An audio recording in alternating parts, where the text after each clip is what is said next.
ең бастысы біз өзімізден бұрыннан бері талқыланып келе жатқан бір мәселе болды. Ол цифрлық қауіпсіздік, цифрлық деректерлерді қорғау, және де азаматтың құқығы тек қана офлайн емес, онлайн да ол қорғалу керек екенін біз бұрыннан бері талқылап келе жатырмыз. Оны біз мәжілісте цифрлық кодексті да оны енгіздік, бірақ оны ата заңымызда белгілеу өте маңызды болды. Енді өзіміз білеміз, қарасаңызшы, қаншама біздің азаматтарымыз деректері желіге кетіп қалып, оны ертең айлакерлер қолданып, біздің азаматтарға қарсы олардың ақшаларына иеленгенімізде біз куә болдық. Осыған тосқауыл қою үшін, соған төтеп беру үшін, әрине де біз үшін ол осы біздің цифрлық деректерді қорғау, ол бекіту және де оны дұрыс деңгейге шығару өте маңызды болды. Екінші мәселе менің ойымша өте маңызды, және де бірнеше азаматтар осы мәселемен маған келді.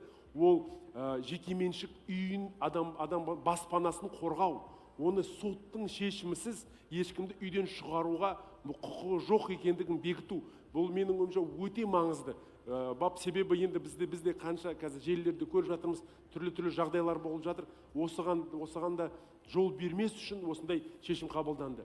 Үшіншісі менің ойымша өте маңызды, және де нақты біздің конституциямыздың талқылау барысы осы үшінші мәселенің қарастырылғаны және де енгізілгенінің көрсеткіші. Ол үшінші бапта халық ашықтық және халықпен кеңесу деген. Халықтың ең басты талабы біздің пікірімізді, біздің ойымызды, біздің ұсыныстарымызды қарастырыңыз деген.